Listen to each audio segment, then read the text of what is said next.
Perguntas essenciais para uma boa anamnese.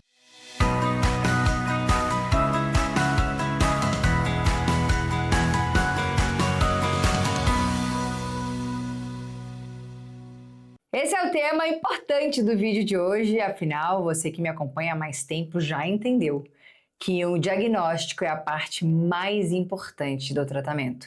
E para que a gente chegue ao diagnóstico correto, nós precisamos fazer as perguntas certas. E hoje eu listei as perguntas principais que eu faço para os meus pacientes para poder entender quem é a pessoa que está na minha frente e conseguir determinar um diagnóstico energético preciso. Se você perdeu o vídeo de diagnóstico energético, inclusive, está aqui no canal, assista depois desse vídeo aqui para poder complementar os seus conhecimentos.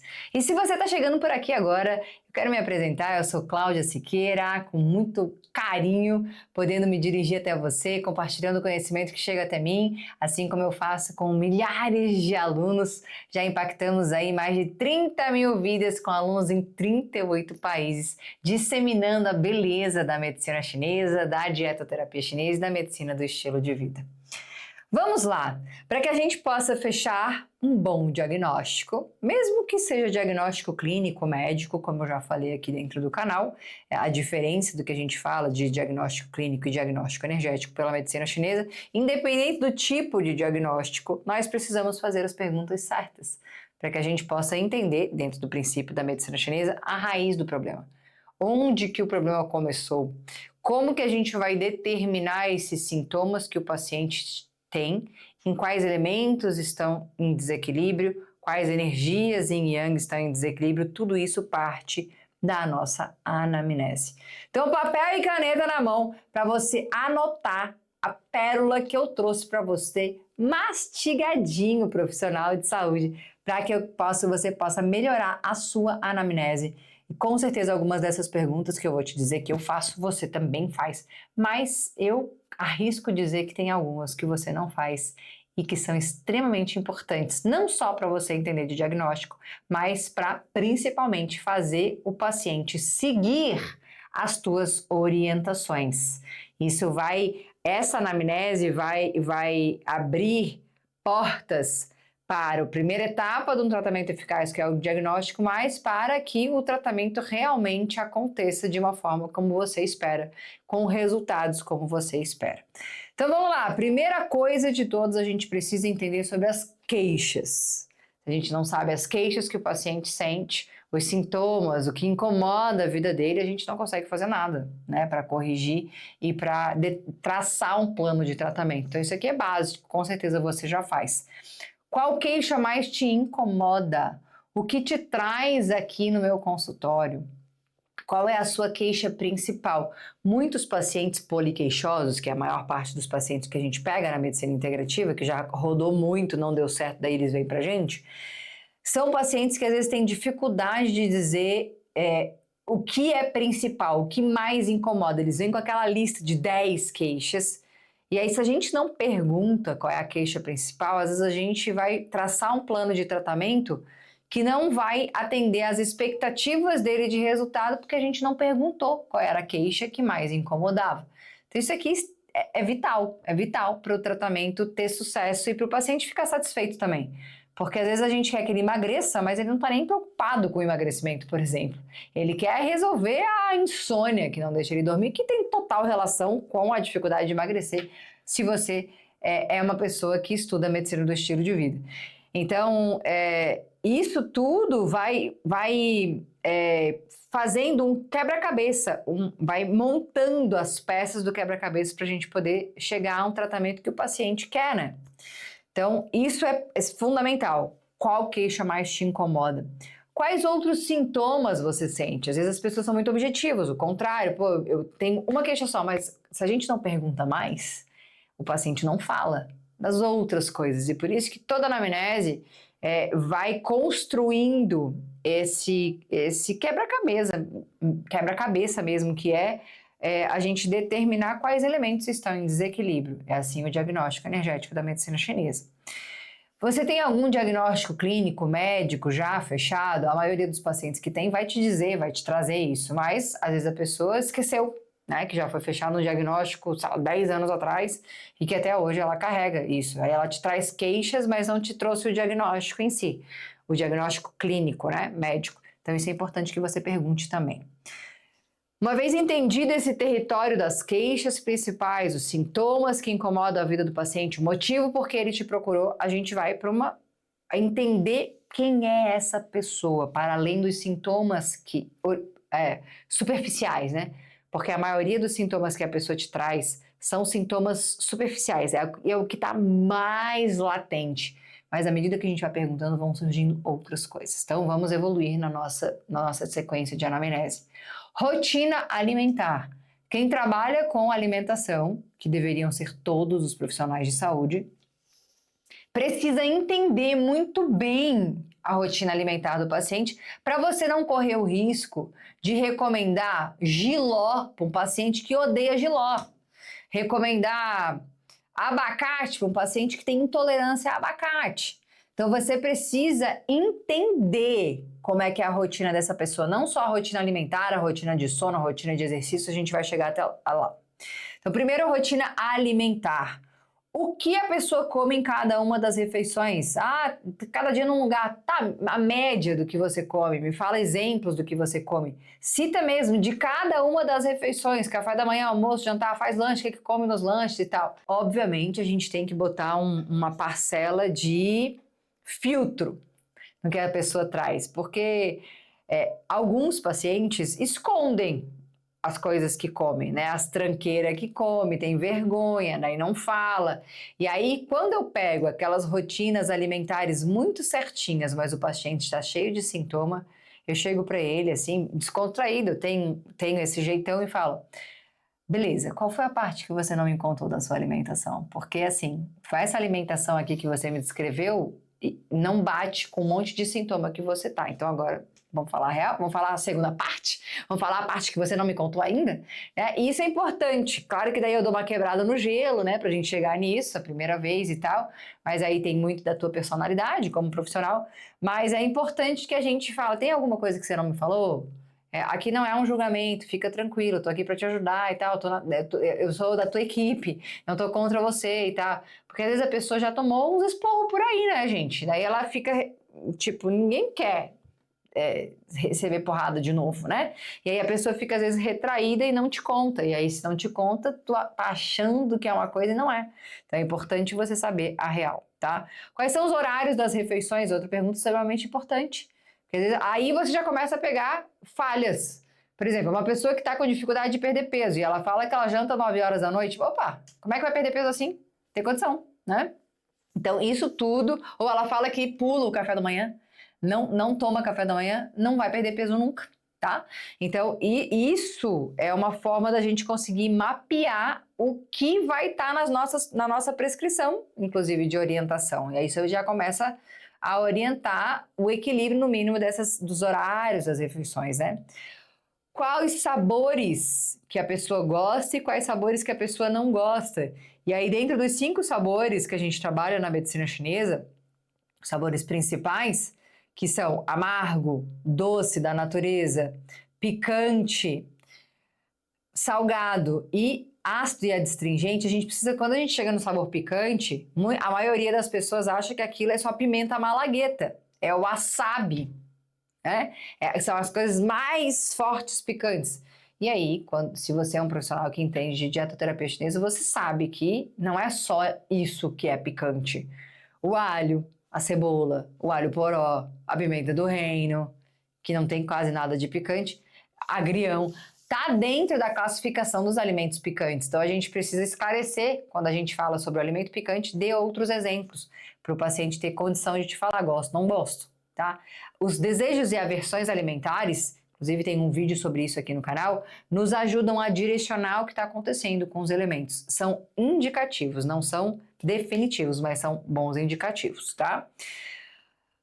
Quais comidas você gosta, quais comidas você não gosta? Isso aqui é importante da gente entender. Quais comidas você rejeita de toda forma, tá? Tem intolerâncias alimentares, sensibilidade com algum alimento, isso daqui é importante demais você entender. Inclusive, se tiver sensibilidade, intolerância ou alergia alimentar, já é um direcionamento do que está acontecendo com os elementos também. Elemento terra e elemento metal podem estar implicados aí, dependendo do que a pessoa traz, tá? E aí, tem um ponto que eu começo a entender o nível de negociação que eu vou ter com o paciente na hora de propor as mudanças alimentares. O que é mais difícil? Por exemplo, o paciente te falou que tem uma rotina cheia de alimento inflamatório. Açúcar, bando de laticínios, glúten com força. E aí eu faço a pergunta para ele, o que é mais difícil de tirar da sua rotina? O que você é mais dependente? Dessa categoria dos 3, por exemplo. O que você é mais dependente? Açúcar, leite e seus derivados ou farinha? Glúten, né? Considerando a farinha de trigo. E aí a gente vai entendendo as etapas de tratamento que eu vou precisar ter com esse paciente para conseguir fazer essa limpeza na alimentação dele. E dessa forma eu consigo entender quem está na minha frente também. Então, uma vez dominado o território da rotina alimentar, vamos para a rotina de sono. É a hora de entender que horas o paciente acorda, que horas o paciente dorme, se ele acorda cansado, o que ele faz antes de dormir e o que ele faz imediatamente após ele acordar. A rotina de sono da noite é uma consequência da rotina de vida do paciente. Se o paciente fica lá grudado na tela até a hora de fechar o olho, esse sono não vai ser reparador. Se ele acorda cansado, me diz que por mais que ele tenha dormido 8 horas, esse sono também não teve qualidade boa e não foi reparador como precisava. Se ele usa soneca e despertador para acordar, me fala também que o ritmo biológico dele não está dos melhores. E a curva de cortisol e melatonina também não está das melhores. Tudo isso a gente consegue coletar muitas informações. E se o sono não está bom, muitas coisas são explicadas. Uma das funções importantes do sono é a modulação emocional, que muita gente não sabe. É a modulação endócrina, que muita gente não sabe. Muita gente não perde peso porque não dorme bem. Faz tudo certinho. Come tudo direitinho, tá comendo só vento, alface. E malha, não perde. Muito pode estar no sono o problema nos componentes emocionais. E aí, profissionais que não conhecem a função profunda do sono, passa batido. E é um paciente que às vezes está lá tomando medicação para emagrecer, mas que com uma rotina, uma revisão da rotina diária poderia ter muito sucesso. Mas o profissional não tinha qualificação suficiente para isso. Então, que bom que você está aqui. Uma vez que a gente entendeu a rotina de sono do paciente, a gente vai entender a rotina de exercícios físicos. É um pilar fundamental da saúde e um paciente que está sedentário, ele tem menos saúde do que ele poderia ter, evidentemente. Ele está acumulando estrelinhas para doenças neurodegenerativas, doenças cardiovasculares, doenças ósseas e tantos outros problemas. Problemas de saúde mental, problemas de saúde de ordem emocional. Muito disso o exercício resolve. E se o paciente não faz exercício, já é um grande problema. E aí a gente começa a entender o que está acontecendo com ele também.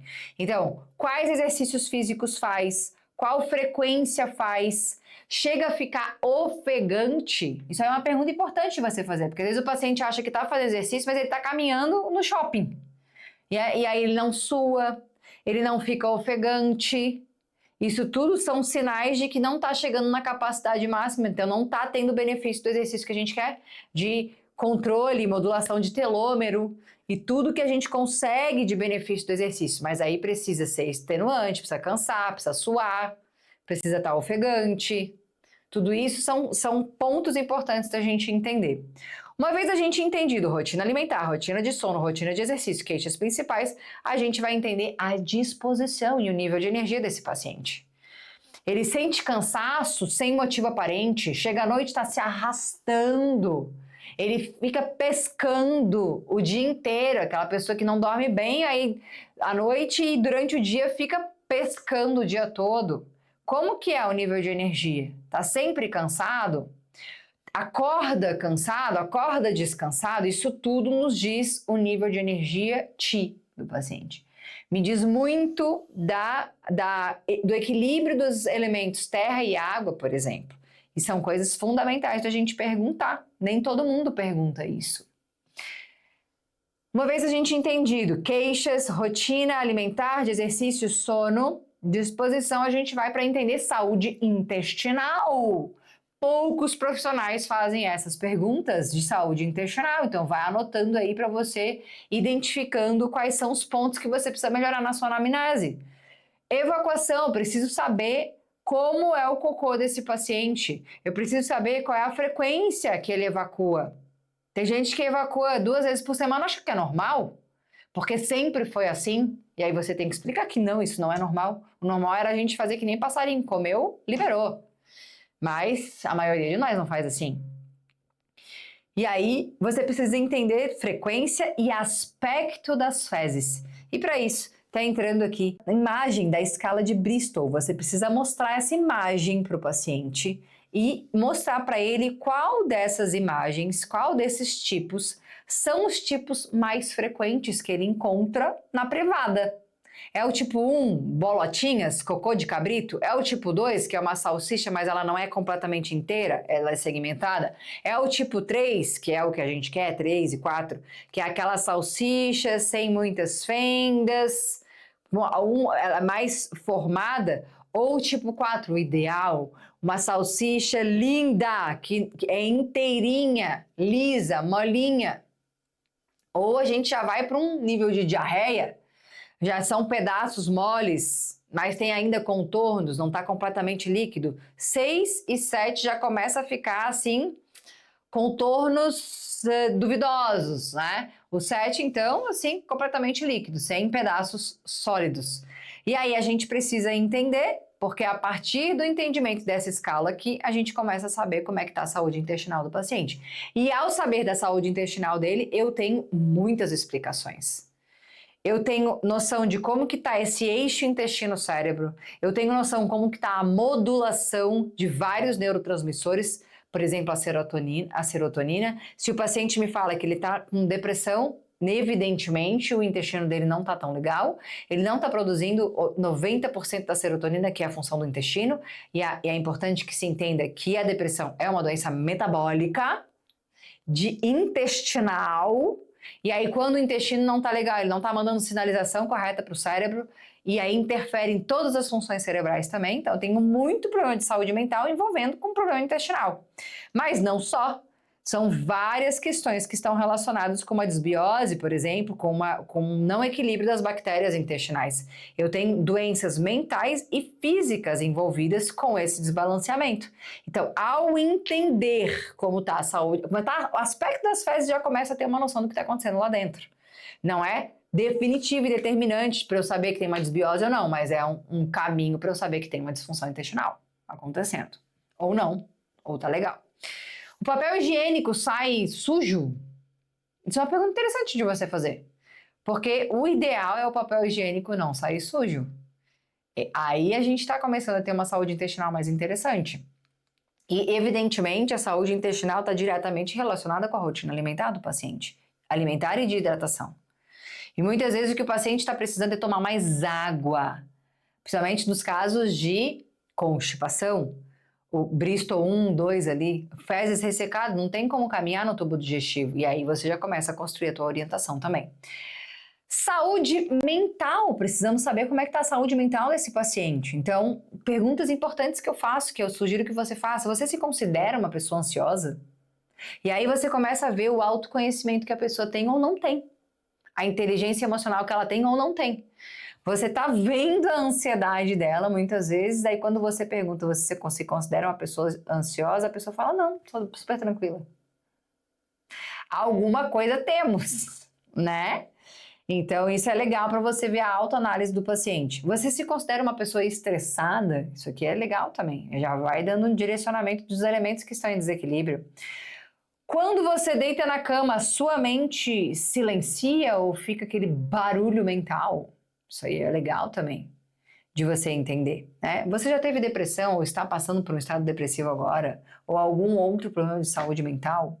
Isso tudo são coisas que nos ajudam a direcionar para os elementos que estão em desequilíbrio e o que eu vou fazer para tratar disso.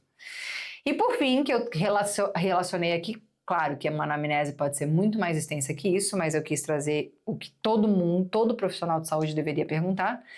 E essa parte final é o que eu considero uma das partes mais importantes da anamnese e todo paciente meu em primeira consulta precisa ser perguntado disso, porque isso é o motivacional. E aí é preciso que se entenda que o paciente ou qualquer pessoa só vai entrar em ação se ela tiver um motivo forte. Motivação é o motivo para entrar em ação. Quando a gente está falando de mudança de hábitos alimentares, a gente está falando de cultura, memórias, a gente está falando de vida em sociedade, a gente está falando de desafios.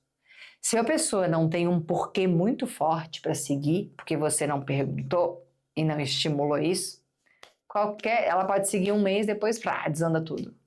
Ou nem começar a botar em prática o tratamento. E isso muitas vezes é por falta de condução do próprio profissional de fazer essas duas perguntas que eu faço para todos os meus pacientes e ensino todos os meus alunos a fazerem para os seus pacientes.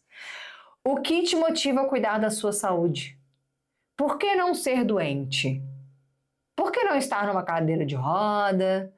Por que não estar com dor? Por que não ter crise de enxaqueca? Por que emagrecer? O que te motiva a ter saúde? E aí tu faz a pessoa pensar. E isso ela vai te falando e você vai construindo esse testemunho junto com ela. E o que ela vai fazer com esse testemunho? Ela vai botar na parede, na geladeira, no espelho do banheiro. Porque toda vez que ela pensar em não seguir as tuas orientações, ela vai ler. Para lembrar que o futuro é uma construção do que ela faz hoje. E se ela não cuida hoje, o futuro dela não pode ser diferente. Porque é a lei da semeadura e do plantio. Não tem como você plantar abacaxi e colher manga. E aí a gente precisa conversar claramente com o paciente sobre isso, como se fosse uma criança de 5 anos de idade, sim. Porque o ser humano vai driblando, se sabotando, e muitas vezes é por falta de uma conversa sincera como essa. Muitos desses pacientes, como eu já falei no começo, são pessoas que já passaram por vários outros profissionais. E por que eles vão seguir a tua orientação se eles não seguiram a de outros?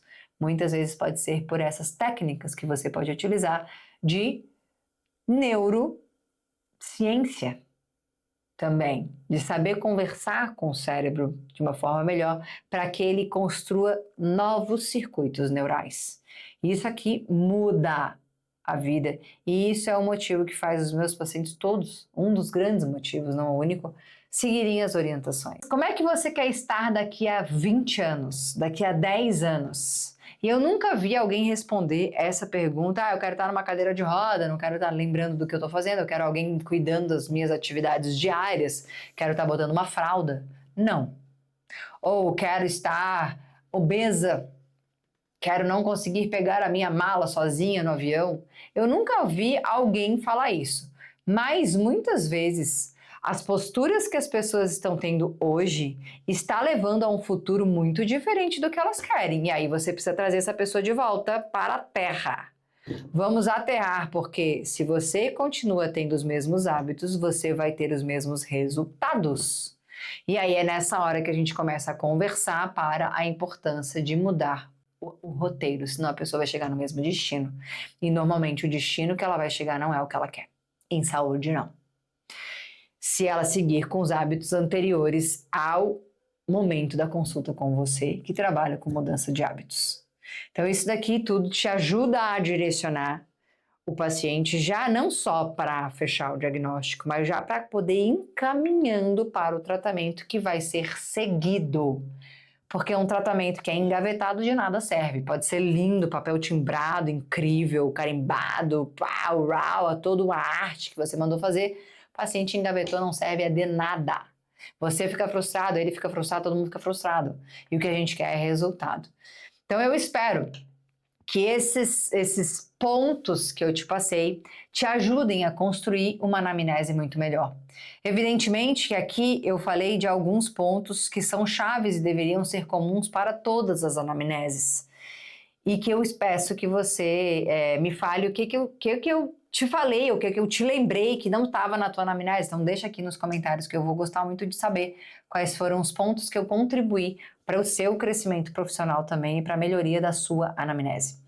Se você é um profissional de saúde que está passando por situações delicadas de saúde, como muitas pessoas, o que eu te recomendo não é que tu pergunte se eu tenho tempo para te atender, por exemplo. Hoje em dia não tenho mais essa disponibilidade. Mas o que eu te recomendo é que você aprenda profundamente sobre medicina do estilo de vida e alimentação para aprender a cuidar de você e dos outros ao teu redor. Quantas pessoas podem ser beneficiadas, inclusive com o teu testemunho de melhora de saúde. Se você se interessa em aprofundar os teus conhecimentos, se você é um colega profissional de saúde, terapeuta e quer aprofundar, tem informações aqui da nossa capacitação completa na descrição desse vídeo.